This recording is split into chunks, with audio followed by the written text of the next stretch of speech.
Okay, here I am coming out of the prison. I just went in and poured my heart out. And these men, wow, wow, wow, what a time, what a time, what a time we had in this prison. I talked to these men from a heart.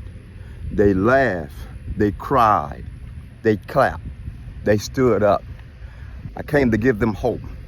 I came to resuscitate their dignity, resuscitate their self-esteem, and resuscitate their morals, and resuscitate their faith and their hope and their confidence in themselves, that they can turn their lives around, that they can change, that they can be reformed, that they can be rehabilitated and renewed.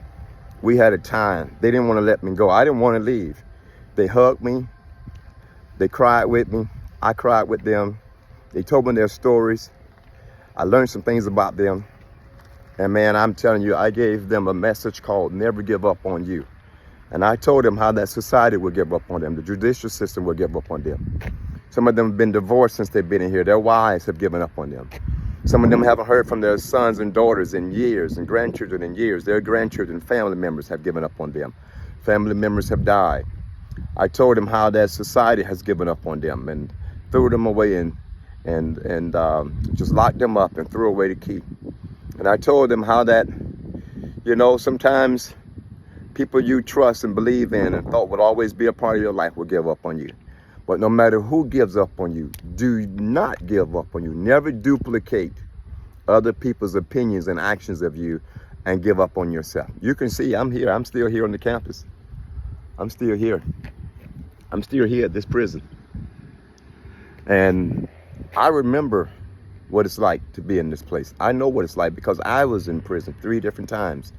I've done years of my life in prison. I know what it's like to come in this place and to feel like you got nothing left to live for. One of the guys inside, he told me he has no one to go home to. And he said, Rico, you spoke to my life today. You gave me hope. He said, I was at the point of giving up. I didn't know what to do. He said, I have no one left on the outside that loves me. And I know when people talk like that, they're suicidal. But I also know that there is hope. Even in a dark place, there is hope. Whoever thought that inside of a prison that somebody could come in and tell them you got something to live for. You got something to hold on for. You got something to work toward. So keep holding on. Keep hope alive. And do not quit. Do not give up. And I say this to those of you out there. You're not in prison, in a physical prison, but maybe you're in a mental prison. Maybe you're in an emotional prison. Maybe you're in a financial prison. Maybe you're in a spiritual prison. Maybe you're in the type of prison that doesn't have physical bars, but you're constrained and you're confined in your mind and you're trying to figure out, man, what am I going to do with my life? Maybe you feel like quitting. Maybe you feel like breaking down. Maybe you feel like this is it. You can't go any further. Maybe you feel like the world has turned its back on you. And although you're free to go to Walmart and you're free to go to the store, you're free to go to work, and you're free to go and eat where you want to eat and put on the clothing you want to put on and drive in your car, but yet you're locked up inside. You're locked up in your mind. You're locked up emotionally. You're locked up psychologically. You're constrained. You're confined in your mind. You don't have peace. You don't have joy. You don't have happiness. You don't feel like you're liberated. And you got this burden on your life, and you got these boulders on your shoulders, and you got this yoke around your neck, and you got these cuffs on your hands, and you got these shackles on your feet. And even though you're able to express your liberty in different ways, your freedom has been confiscated. And I want to tell you that you can get it back. Just like everyone else, you can get it back. You have to believe in you. You have to begin to focus internally and deal with your internal truth. Deal with your truth.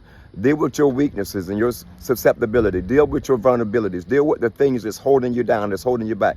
Deal with the things that's suppressing in your life and depressing in your life, and the things that are repressive in your life.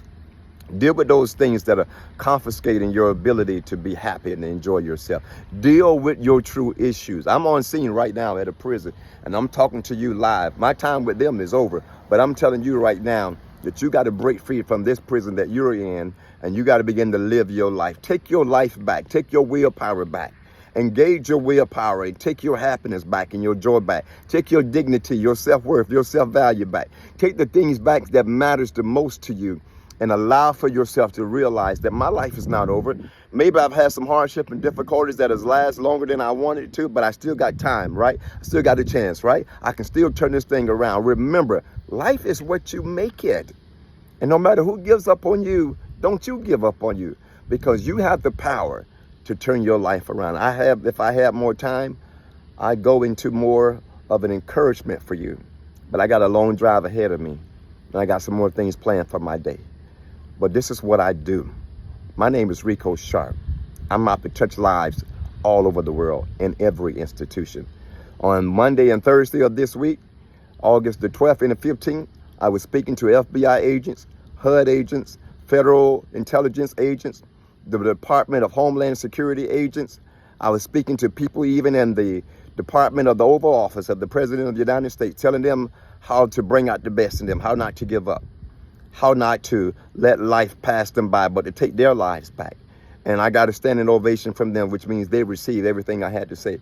But now I'm walking out of a prison, talking to inmates, convicts, criminals, talking to people who's been convicted of murder, convicted of rape, convicted of child molestation, convicted of robbing banks. I'm talking to people. My motivational platform and my ministry is from one platform to the other. There is no such thing as I can't speak here and I can't speak there. I'll be at a school on Wednesday in a college speaking to college students. I'll be in a church tomorrow speaking to people in the church.